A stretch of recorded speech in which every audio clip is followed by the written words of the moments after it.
பிஜேபியோட B team தான் தமிழக வெற்றி கழகம் அப்படின்னு சொல்லி திமுக வந்து ஒரு சினாரியோ வந்து சோஷியல் மீடியாவில் பரப்பி கொண்டு இருக்கு. அந்த மாதிரி ஒரு அரசியல் சூழ்நிலை தான் வந்து இப்போ வந்து தமிழகத்தில் வந்து ஏற்பட்டிருக்கு அப்படின்னு சொல்கிறத விட வந்து ஏற்படுத்தி இருக்காங்க. இதுக்கான முழு காரணம் வந்து திமுகவும் கேட்டால் கண்டிப்பாக கிடையாது. இதுக்கான முழு காரணம் பிஜேபியை கேட்டால் அதுவும் கண்டிப்பாக கிடையாது. ஆட்டோமேட்டிக்காக இந்த அரசியல் சூழ்நிலை வந்து தமிழக அரசியல் காலத்தில் வந்து உருவாகிவிட்டது.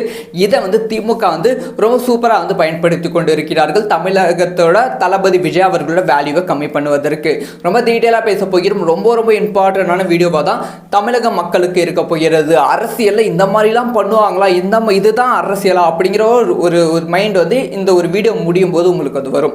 மேட்டருக்குள்ள போலாமா? அதாவது வந்து 2026 சட்டமன்ற தேர்தலில் தளபதி விஜய் அவர்கள் வந்து கண்டிப்பாக வந்து முதலமைச்சர் ஆகிவிட வேண்டும் அப்படிங்கிற நோக்கத்தில் தான் பயணம் செய்து கொண்டு இருக்கிறார்கள். ஒரு பக்கம் வந்து இந்த ஒரு பயணம் போய்கொண்டு இருந்தாலும் இன்னொரு பக்கம் வந்து கூட்டணிக்கான பேச்சுவார்த்தை போய்கொண்டு தான் இருக்கு. முக்கியமாக வந்து அதிமுக பிஜேபி கூட்டணி வந்து கண்டிப்பாக தமிழக வெற்றி கழகத்தை இந்த கூட்டணியில் இணைத்து விட வேண்டும் அப்படிங்கிற விஷயத்தில் ரொம்ப தெளிவாக வந்து இருக்காங்க. ஏன்னா வந்து அதிமுக பிஜேபி கூட்டணி வெற்றி கூட்டணி கிடையாது.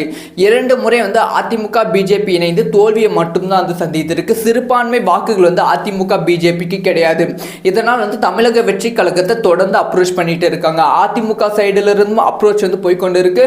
அதே சமயம் பிஜேபி சைடுல இருந்தும் முக்கியமாக பிஜேபியோட தலைமை டெல்லியில இருந்து வந்து அப்ரோச் வந்து தளபதி விஜய் அவர்களுக்கு போய்கொண்டிருக்கு. ஆனால் தளபதி விஜய் அவர்களுக்கு இது வந்து ஒத்து வராமல் இருக்காங்க. இது ஒரு பக்கம் இருக்க, இன்னொரு பக்கம் பிஜேபி திமுகவை வச்சு செஞ்சுட்டு இருக்க. அடுத்தடுத்த ரைடு வந்து திமுக மீது வந்து பிஜேபி வந்து அமலாக்கத்துறை மூலமாக வந்து நடத்தி கொண்டு இருக்கு. வந்து அமலாக்கத்துறை மூலமாக வந்து ஆல்ரெடி வந்து 1000 கோடி வந்து டாஸ்மாக் ஊழலை வந்து வெளிச்சம் வந்து திமுக செய்த ஊழலை வந்து வெளிச்சத்துக்கு வந்து கொண்டு வந்துட்டாங்க. ஆனால் இதில் ஒரு ரகசியம் என்னன்னா 1000 கோடி ஊழல் கிடையாது, 5000 கோடி ஊழல் வந்து திமுக வந்து செஞ்சிருக்கு. ஸோ ஏன் 5000 கோடியை மறைச்சிட்டு வெறும் வந்து 1000 கோடி தான் ஊழல் செஞ்சிருக்காங்க திமுக அப்படிங்கிற ரிப்போர்ட் வந்து வெளியிட்டாங்கன்னா அடுத்தடுத்து இந்த 4000 கோடியை வச்சு ஒரு பெரிய பிளானே வந்து திமுக வந்து வச்சு செய்ய போறாங்க. அது மட்டும் இல்லாமல் தொடர்ந்து வந்து உதயநிதி ஸ்டாலின் அவர்களுக்கும் அதுக்கப்புறமா முதலமைச்சர் ஸ்டாலின் அவர்களோட மருமகனான சபரீஷன் அவர்களுக்கும் மிகப்பெரிய அழுத்தம் கொடுக்கப்பட்டு கொண்டு இருக்கு. இவங்க 2 பேரும் தான் வந்து அடுத்த அமலாக்கத்துறை ரைடில் வந்து சிக்க போறாங்க அப்படிங்கிற செய்திகள் வந்து கிடைத்து கொண்டு இருக்கு. இது எல்லாத்துக்குமே காரணம் யாரு கேட்டிங்கன்னா, இந்த சைடு வந்து தளபதி விஜய் அவர்கள் வந்து அதிமுக கூட்டணியில் இணைப்பதற்காகவும் இந்த சைடு வந்து திமுக மீது வந்து இவ்வளோ ப்ரெஷர் கொடுப்பதற்காகவும் இது எல்லாத்துக்குமான காரணம் யாருன்னா பிஜேபி. ஸோ வந்து பிஜேபி இந்த டைம் வந்து அதிமுக தமிழகத்தில் ஆட்சி செய்ய வேண்டும், அதிமுக பிஜேபி கூட்டணி வெற்றி பெற வேண்டும் அப்படின்னு சொல்லி திமுகவோட வாக்கு சதவீதத்தை கம்மி பண்ணுவதற்காக, திமுகவோட அந்தஸ்தை கம்மி பண்ணுவதற்காக அமைச்சர்கள் மீது அமலாக்கத்துறை ரைடு வந்து நடத்தி கொண்டு இருக்கிறார்கள். இந்த பக்கம் பார்த்தா தொடர்ந்து தளபதி விஜய் அவர்களை அந்த அதிமுக பிஜேபி கூட்டணியில் இணைப்பதற்கான பேச்சுவார்த்தை நடந்து கொண்டு இருக்கு. இதை பற்றி வந்து அதிமுக எடப்பாடி பழனிசாமி அவர்கள் ஓப்பனாகவே வந்து சொல்லியிருப்பாங்க. அதாவது வந்து மிக விரைவில் வந்து நீங்க எதிர்பார்க்கும் கூட்டணி அமையும் அப்படின்னு சொல்லியிருப்பாங்க. அதே மாதிரி பிஜேபி மாநில தலைவர் நாயனார் அவர்களும் இதை ஓப்பனாக சொல்லியிருப்பாங்க. ஸோ தளபதி கூட வந்து கூட்டணிக்கான பேச்சுவார்த்தை போய்கொண்டு இருக்கு. இன்னும் 1 வருடத்தில் இதுக்கான அஃபிஷியலான அறிவிப்பு வெளியாகும் அப்படிங்கிற விஷயத்தையும் வந்து சொல்லியிருப்பாங்க. இப்போ இன்னொரு சம்பவம் வந்து திமுகவுக்கு வந்து நடந்திருக்கு. இதை வந்து தளபதியோட கனெக்ட் பண்ணி திமுக வந்து பயங்கரமான ஸ்ட்ராட்டஜி வந்து உருவாக்கி கொண்டு இருக்கிறார்கள். அதாவது வந்து திமுகவோட நம்ம துணை முதலமைச்சரான உதயநிதி ஸ்டாலின் அவர்களோட ஃபிலிம் ப்ரொடக்ஷன் ரெட் ஜெயின் நிறுவனம், தொடர்ந்து ரெட் ஜெயின் நிறுவனம் தான் தமிழ் சினிமா ப்ரொடக்ஷன் திரைப்படங்களை வந்து வெளியிட்டு கொண்டு இருந்தது. முக்கியமாக எல்லா திரைப்படங்களும் ரெட் ஜெயின் தான் டிஸ்ட்ரிபியூஷன் பண்ணி கொண்டு இருந்தது. இதை வந்து மக்கள் வந்து பயங்கரமான குற்றச்சாட்டு சொன்னாங்க, எதிர்கட்சிகள் பயங்கரமான குற்றச்சாட்டு சொன்னாங்க. ஆனாலுமே ரெட் ஜெயின் வந்து இதை வந்து அமைதியாக இதை வந்து அடக்கலை. ஆனால் மத்தியில் இருந்து ஒரு குற்றச்சாட்டு சொன்ன உடனே ரெட் ஜெயின் நிறுவனம், ஸோ வந்து உதயநிதி ஸ்டாலின் அவர்கள் இதுக்கு மேலே ரெட் ஜெயின் நிறுவனத்தோட ஓனர் கிடையாது, கிருத்திகா உதயநிதி தான் ரெட் ஜெயின் நிறுவனத்தோட ஓனர் அப்படின்னு சொல்லி ரெட் ஜெயின் நிறுவனத்திலிருந்து உதயநிதி ஸ்டாலின் அவர்கள் வெளியே வந்துட்டாங்க. என்னதான் உதயநிதி ஸ்டாலின் அவர்கள் ரெட் ஜெயின் நிறுவனத்திலிருந்து வெளியே வந்தாலும் அது வந்து திமுகவோட கம்பெனி தான். அதனால தான் தொடர்ந்து தமிழ் சினிமா வந்து ரெட் ஜெயின் நிறுவனம் ஆக்கிரமித்து கொண்டு இருக்கு அப்படிங்கிற குற்றச்சாட்டு வந்து இருந்தது. ஸோ அதனால வந்து டான் பிக்சர்ஸ் அப்படிங்கிற ஒரு தயாரிப்பு நிறுவனத்தை இன்டைரக்டாக வந்து தயாரிச்சாங்க. அவங்க பினாமி நேமில் டான் பிக்சர்ஸ் அப்படிங்கிற தயாரிப்பு நிறுவனத்தை தயாரிச்சாங்க. அந்த தயாரிப்பு நிறுவனம் மூலமாக வந்து தமிழ் சினிமாவில் முன்னணி ஹீரோஸ்களை வச்சு படங்கள் வந்து தயாரிக்க ஆரம்பித்தாங்க. முக்கியமாக வந்து அடுத்து வந்து வந்து சிம்பு அவர்களோட திரைப்படம், அதுக்கப்புறமா சிவகார்த்திகேயன் அவர்களோட பராசக்தி திரைப்படம், தனுஷ் அவர்களோட திரைப்படங்களை, இந்த மாதிரி வந்து அடுத்தடுத்து முன்னணி நடிகர்களோட திரைப்படங்களை தயாரிக்க ஆரம்பிச்சாங்க.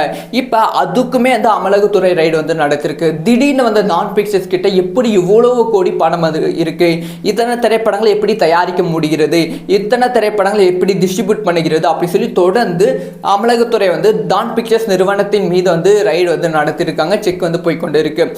அது மட்டும் இல்லாமல் டான் பிக்சர்ஸ் தயாரிப்பில் அடுத்தடுத்து வெளியாக போகும் சிம்பு, சிவகார்த்திகேயன், தனுஷ் அவர்களோட திரைப்படங்கள் வீட்டுக்கும், திரைப்பட இயக்குநர்கள் வீட்டுக்கும், முக்கியமாக தனுஷ், சிவகார்த்திகேயன், சிம்பு அவர்கள் வீட்டுக்கும் வந்து சமன் வந்து அனுப்பப்பட்டிருக்கு. உங்களுக்கு எப்படி பணம் கொடுத்தாங்க, ஸோ எவ்வளவு கோடி கொடுத்தாங்க அப்படிங்கிற கேள்விக்குறியெல்லாம் வந்து கேட்டிருக்காங்க. இந்த ஒரு விஷயத்தை வச்சு தான் இப்போ வந்து திமுக வந்து பயங்கரமான சினாரியோ தளபதி விஜய் மீது வந்து பண்ணிக்கொண்டு இருக்கு. அதாவது வந்து இந்த மாதிரி வந்து முன்னணி நடிகர்கள் வீட்டில் வந்து அமலாக்கத்துறை வந்து ரைடு நடத்தி கொண்டு இருக்கு. ஆனால் தளபதி விஜய் அவர்களோட வீட்டில் மட்டும் ரைடு வந்து நடத்தலை. இதுலேருந்து தெரியுது பார்த்தீங்களா? ஸோ அதிமுக, பிஜேபியோட பி டீம் தான் வந்து தமிழக வெற்றி கழகம். ஸோ அதனால தான் பிஜேபி வந்து கொஞ்சம் கூட அழுத்தம் கொடுக்காம இருக்காங்க தளபதி விஜய்க்கு. சொல்லப்போனால் தளபதி விஜய் தான் வந்து அதிகமாக இவங்களை விட அதிகமாக சம்பளம் வாங்குறாங்க. 250 கோடி ரூபாய்க்கு மேலே வந்து சம்பளம் வாங்குறாங்க. நம்பர் ஒன் ஹீரோ சொல்லிட்டு இருக்காங்க. இவங்க வீட்டில் ரைடு நடத்தாமல் எதுக்கு வந்து இவங்க வீட்டில் மட்டும், அதாவது சிம்பு, தனுஷ், சிவகார்த்திகேயன் வீட்டில் மட்டும் ரைடு நடத்துறீங்க அப்படிங்கிற குற்றச்சாட்டு, அப்படிங்கிற ஒரு சினாரியோவை பிஜேபியோட பி டீம் தான் தமிழக வெற்றி கழகம் அப்படிங்கிற சினாரியோ வந்து திமுக வந்து ஒரு பக்கம் வந்து உருவாகி கொண்டு இருக்கு. இதை வந்து வெளியிலிருந்து பார்க்கும்போது திமுக சொல்றது கரெக்டானே அப்படின்னு தோணும். ஆனால் உள்ள ஆராய்ச்சி பண்ணும்போது தான் நிறைய விஷயங்கள் வந்து நமக்கு வந்து தெரிய வந்திருக்கு. அதாவது வந்து டான் பிக்சர்ஸ் வந்து இவங்களுக்குலாம் சம்பளம் கொடுத்தனால தான் வந்து இவங்களோட வீட்டில் வந்து ரைடு நடத்துறாங்க. தளபதி விஜய் அவர்கள் டான் பிக்சர்ஸ்ல எந்த திரைப்படத்தையும் நடிக்கல. ஸோ எந்த திரைப்படத்தையும் வந்து சைன் கூட பண்ணல.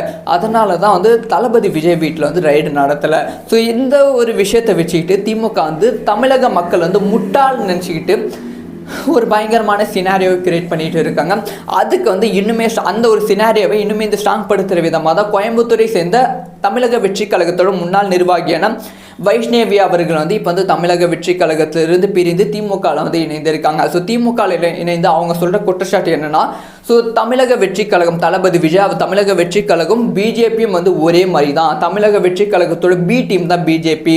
ஸோ வந்து எப்படி வந்து பிஜேபி வெளியிலிருந்து பார்க்கும்போது அழகாக இருக்கோ, உள்ளே போனால் வந்து அதோட உண்மை முகம் வந்து தெரிகிறதோ, அதே மாதிரி தான் தமிழக வெற்றி கழகம் வெளியிருந்து பார்க்கும்போது சூப்பராக இருக்கும். ஆனால் உள்ளே போய் பார்க்கும்போது நமக்குலாம் முன்னுரிமையே கொடுக்க மாட்டாங்க, பெண்களை மதிக்கவே மாட்டாங்க, அப்படி இப்படின்னு பல குற்றச்சாட்டுகள் வந்து சொல்லியிருக்காங்க.